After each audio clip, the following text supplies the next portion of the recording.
Bismillah, Assalamualaikum warahmatullahi wabarakatuh. Alhamdulillahi wassalatu wassalamu ala rasulillah wa ala alihi wa sahbihi wa man walah amma ba'du. Ahlan wa sahlan, kita berjumpa kembali dalam program belajar mentasrif dengan panduan contoh dari kitab Amsilatut Tasrif. Sebuah kitab yang cukup populer untuk belajar dan mempraktekkan tasrif, baik tasrif istilahi maupun tasrif lugawi. Dan bagi teman-teman yang ingin memiliki kitabnya ataupun kitab judul yang lainnya, teman-teman bisa menghubungi nomor WA melalui link yang kami sediakan di deskripsi video di bawah. Baik, mari kita mulai saja pembahasannya. Pada pertemuan yang telah lalu, kita telah membahas dan mempraktekkan tasrif istilahi dari fi'il sulasi mujarrad wazan fa'ala yaf'ulu dengan binanya yaitu bina nakis wawi. Maka pada pertemuan kali ini kita akan melanjutkannya dengan bentukan binanya saja yang berbeda. Dan bina ini merupakan bina yang terakhir dari wazan fa'ala yaf'ulu, yaitu dengan bina mahmuz fa. Maksud dari pengertian fi'il bina mahmuz itu sendiri adalah setiap fi'il madi yang huruf asli ataupun huruf asalnya adalah berupa huruf hamzah. Baik itu ada di posisi fa fi'ilnya seperti kata ajaro, atau di posisi ain fi'ilnya seperti kata ja'aro, atau bisa pula di posisi lam fi'ilnya seperti kata bada'a. Dan pada video ini yang akan kita praktekkan terlebih dahulu adalah bina mahmuz fa pada fi'il sulasi mujarrad. Pengertian dari bina mahmuz fa ini sendiri adalah suatu susunan kata kerja ataupun fi'il yang pada posisi fa fi'ilnya merupakan huruf hamzah. Dan bina mahmuz fa ini sendiri memiliki sebutan yang lain, yaitu bina al-mukti, atau yang artinya memutus, karena terputusnya huruf sebelum hamzah dari sambung dengan huruf yang sesudahnya. Sebelum kita memulai pada pembentukan sigotnya, alangkah baiknya kita awali dulu dengan menjelaskan secara ringkas pengertian dan pembagian dari jenis-jenis huruf hamzah, yaitu diantaranya adalah hamzah wasol dan hamzah koto. Karena dalam pembentukan bina ini, kita harus terlebih dahulu memahami seluk-beluk huruf hamzah yang akan digunakan dalam penyusunan setiap sigotnya. Jenis huruf hamzah yang pertama yaitu hamzah wasol. Hamzah wasol adalah hamzah zaidah ataupun hamzah tambahan secara pengucapan dengan berbentuk huruf alif secara penulisannya. Hamzah jenis ini, hamzah wasol, diucapkan saat di permulaan kata saja, namun dia tidak diucapkan ataupun gugur jika berada posisinya di tengah kata. Karena tujuan penambahan hamzah wasol adalah untuk bisa mengucapkan sebuah lafaz ataupun kata yang awalannya adalah huruf mati seperti alif. Dan peletakan hamzah wasol ini bisa pada berbagai jenis kata ataupun lafaz yang terdapat dalam fi'il, isim, dan huruf. Contoh pertama penggunaan hamzah wasol ini bisa kita lihat yang pertama terdapat pada fi'il madi dan fi'il amr dari fiil 5 huruf ataupun yang 6 huruf, atau istilahnya humasi dan sudasi. Seperti contoh lafaz inkasaro, inkasir, dan istakhroja, istakhrij. Contoh yang kedua dari aplikasi penggunaan hamzah wasol ini bisa kita lihat pada fiil amr dari fiil 3 huruf. Seperti contoh kata pada lafaz unsur dan iftah. Contoh yang ketiga dari penggunaan hamzah wasol ini bisa kita lihat pada isim masdar dari fiil yang 5 huruf ataupun yang 6 huruf. Seperti contoh lafaz kata inkisaron ataupun ijtima'an. Contoh yang keempat, aplikasi dari hamzah wasol bisa kita lihat pada kalimah ataupun lafaz isim yang 10 atau sebutan yang dikenalnya adalah asmaul asaroh. Seperti contoh kata lafaz ibnun, ismun, dan isnaini. Contoh yang kelima, contoh terakhir, penggunaan hamzah wasol terdapat pada lafaz, terutamanya isim, yang diawali oleh huruf alif dan lam, yang berfungsi memakrifatkan isim nakiroh ataupun berfungsi sebagai alif lam zaidah. Contohnya seperti pada lafaz allazi ataupun kata ar-rajulu. Lanjut kepada jenis hamzah yang kedua, yaitu hamzah koto. Hamzah koto adalah hamzah yang selalu diucapkan dengan berharokat fathah, dhammah, ataupun kasroh. Dia keberadaannya tidak gugur ataupun hilang dalam pengucapannya, baik di awal permulaan kata ataupun lafaz, ataupun berada di posisi tengah-tengah lafaz ataupun kata. Dan hamzah wasol ini tidak gugur sekalipun berada di tengah-tengah dua kata ataupun lafaz yang tersambung. Jenis hamzah koto ini selalu tertulis di atas huruf alif bila mana berharokat fathah ataupun dhammah, dan berada di bawah huruf alif bila mana berharokat kasroh. Bentuknya seperti bentuk kepala dari huruf ain. Dan hamzah koto ini terdapat pada selain kategori contoh-contoh lafaz yang telah disebutkan sebelumnya sebagai hamzah wasol, baik pada jenis fiil, isim, dan huruf. Di antaranya contoh yang pertamanya adalah hamzah koto terdapat pada fiil madi 4 huruf yang berwazan af'ala. Contoh katanya seperti kata akroma. Contoh yang kedua, hamzah koto terdapat pada fiil mudhore yang diawali hamzah mudhoro'ah ataupun hamzah yang menandakan mutakallim atau orang pertama tunggal.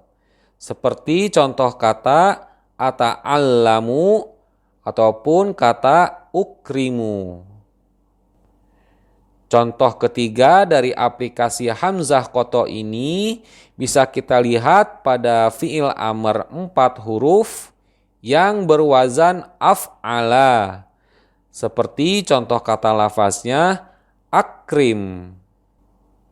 Dan contoh terakhir aplikasi dari hamzah koto bisa kita lihat pada fiil madi sulasi bina mahmuz. Seperti contoh kata lafaz akhoza, amaro, dan adama. Sedangkan penggunaan dari hamzah koto pada isim dan huruf tentunya semuanya yang berawalan hamzah koto, kecuali pada isim yang ke-10, isim masdar dari kalimah fi'il humasi dan sudasi, dan huruf isim yang diawali oleh alif lam ma'rifah. Setelah kita mempelajari secara singkat dan mengetahui perbedaan hamzah wasol dan koto, maka kita dapat simpulkan bahwa huruf hamzah di awal kata sigot fi'il madi pada bina mahmuz fa adalah merupakan hamzah koto. Contohnya seperti kata amala ya'mulu. Amala yang artinya dia laki-laki telah mengharap, ya'mulu dia laki-laki sedang mengharap. Dan alasan kenapa dari fi'il madi tersebut merupakan hamzah koto, karena hamzah tersebut merupakan huruf asalnya, bukanlah merupakan huruf tambahan. Dan keberadaan serta pengucapannya selalu ada baik di awal maupun di tengah-tengah lafaznya. Kemudian kita lanjutkan pada pembentukan sigot fi'il mudhari'nya, yaitu dengan mengikuti pembentukan bina sohih dengan masuknya huruf ya mudhari'ah di awal kata berharokat fathah. Lalu kita mensukunkan fa fi'ilnya yang hamzah dan mendomahkan ain dan lam fi'ilnya, sehingga kita membacanya ya'mulu, yang artinya dia laki-laki sedang mengharap. Lanjut pada pembentukan sigot masdarnya, pada posisi ain fi'il yang seharusnya disukunkan menjadi kata amlan sesuai wazannya, namun pada bina mauzun amala ini dia diberikan harokat fathah, sehingga jika dibacanya menjadi amalan, yang artinya pengharapan. Hal ini dikarenakan pembentukan sigot masdar yang digunakan merupakan bentukan sigot masdar simai, yaitu bentukan masdar yang disesuaikan dengan yang kita dengar langsung dari orang Arabnya. Walaupun pada bentukan beberapa mauzun yang lain, kita tetap menggunakan masdar kiasi yang seperti biasanya kita gunakan, yaitu dengan cara mensukunkan ain fi'ilnya. Contohnya seperti kata amaro ya'muru. Isim masdarnya yaitu amron, bukanlah amaron. Dan dari hal tersebut kita dapat ketahui bahwa dengan wazan dan bina yang sama, terkadang terdapat beberapa pengecualian dalam pembentukan sigotnya, dikarenakan yang menjadi tolak ukurnya adalah wazan fa'alanya, bukanlah mauzun amalanya. Kita lanjutkan kepada sigot yang berikutnya, yaitu sigot isim fa'il. Sigot ini mengikuti wazan yang seperti biasanya, yaitu fa'ilun, maka kata tersebut menjadi amilun, yang bermakna orang yang mengharap. Dan nampak yang berbeda hanyalah di bentuk penulisannya saja, di mana hamzah tersebut bertemu huruf alif setelahnya, sehingga tanda hamzah di atas huruf alif diganti dengan tanda harokat mat untuk dibaca panjang. Lalu bentukan sigot selanjutnya yaitu isim maf'ul. Sigot ini juga masih sama mengikuti wazan seperti yang biasanya, yaitu maf'ulun. Maka kata tersebut menjadi ma'mulun, yang artinya orang yang diharapkan. Dalam penulisannya tidak ada perubahan ataupun proses i'lal lainnya. Lanjut pada bentukan sigot berikutnya, yaitu sigot fi'il amr. Dengan cara mengambil bentukan dari wazan fi'il mudhari'nya, yaitu kata ya'mulu.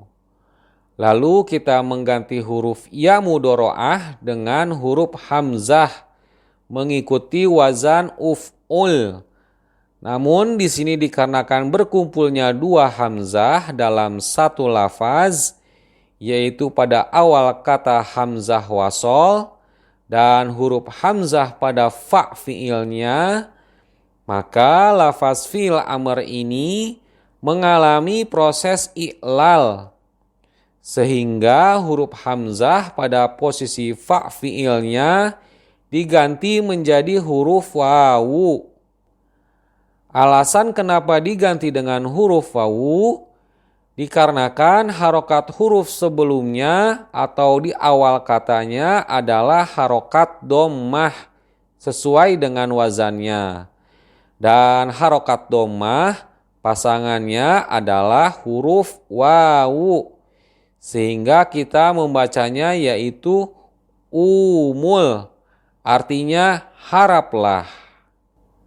Namun dalam beberapa catatan yang harus diperhatikan dalam pembentukan sigot fi'il amr ini, dalam beberapa lafaz pembentukannya malah tidak menggunakan cara ini dan proses i'lalnya. Contohnya dalam lafaz akhoza ya'khuzu. Akhoza dia laki-laki telah mengambil, ya'khuzu dia laki-laki sedang mengambil. Asal mula lafaz pembentukannya ukhus, mengikuti wazan yang seperti biasanya, uf'ul. Lalu mengalami proses i'lal seperti yang sebelumnya menjadi ukhus. Lalu kita membuang huruf hamzah sukun ataupun wawu pada fa fi'ilnya untuk meringankan pengucapan karena seringnya digunakan. Dan kita juga membuang huruf hamzah wasol di awal kata karena tidak ada lagi kebutuhan akan huruf hamzah tersebut. Sehingga kita membacanya menjadi khuz, bermakna ambillah. Kita lanjutkan pada sigot yang berikutnya adalah sigot fi'il nahi. Pembentukan sigotnya sama-sama mengambil dari fi'il mudhari dengan terlebih dahulu memasukkan huruf la nahiyah berharokat fathah di awal kata. Lalu kita merubah huruf ya mudhari'ahnya menjadi huruf ta mudhari'ah berharokat fathah. Kemudian kita menjazmkan lam fi'ilnya dengan sukun. Dan kita membacanya yaitu la ta'mul, yang artinya janganlah kamu mengharap. Kita lanjut kepada pembentukan sigot selanjutnya yaitu isim makan dan isim zaman.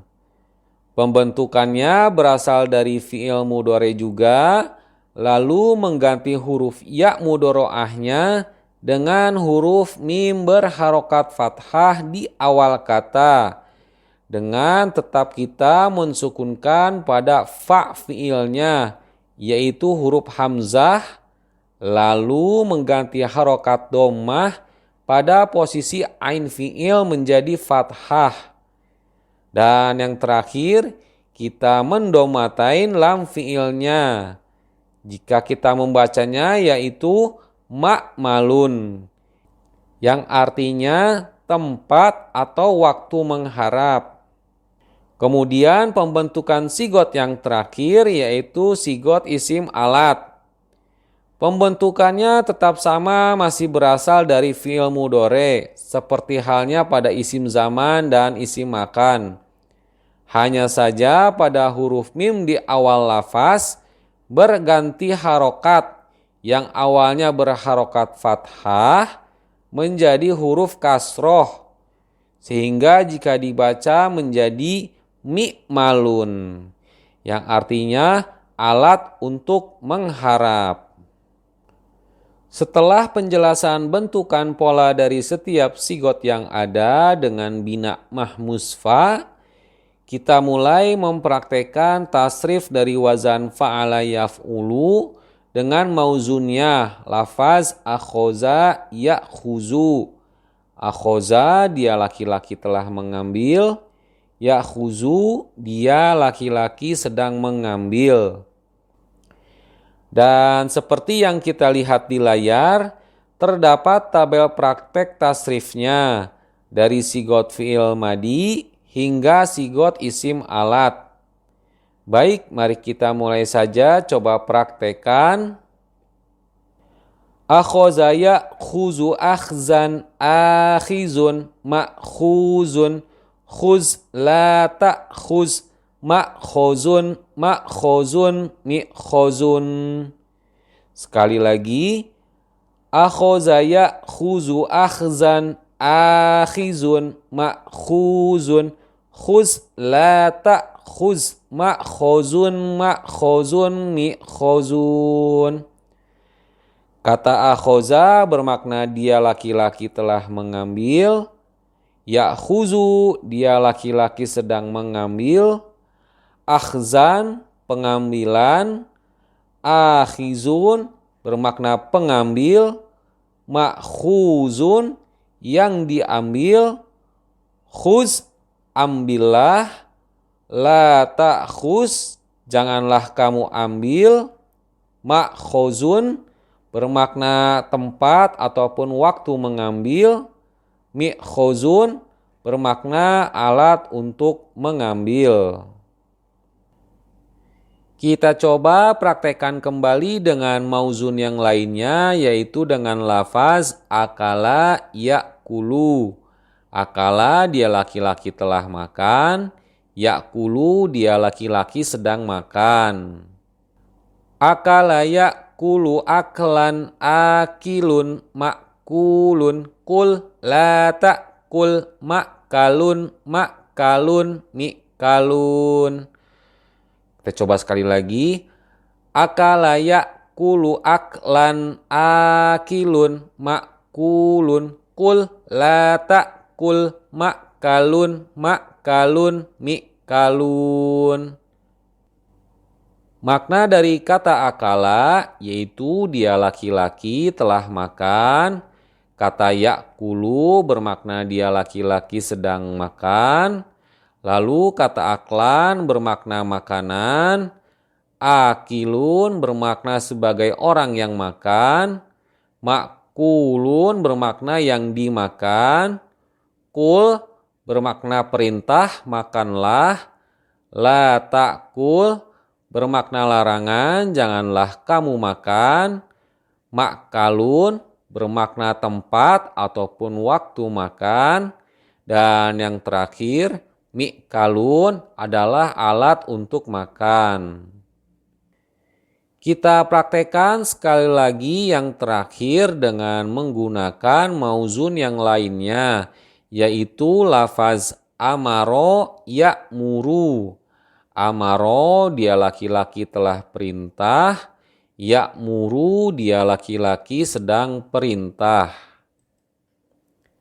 Kita mulai.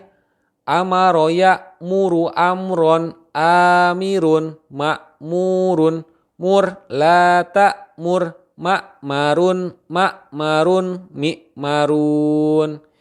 Kita coba sekali lagi.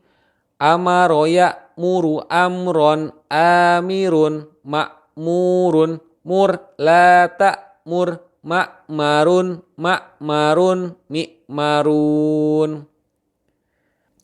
Lafaz pada kata amaro bermakna dia laki-laki telah merintah. Lalu lafaz ya'muru bermakna dia laki-laki sedang merintah. Lalu kata amron maknanya pemerintahan. Amirun orang yang memerintahkan. Ma'murun adalah maknanya orang yang diperintah. Kemudian kata mur bermakna perintahlah. La ta'mur bermakna janganlah kamu perintah. Ma'marun bermakna yaitu waktu ataupun tempat perintah. Dan yang terakhir, mi'marun alat untuk memerintah.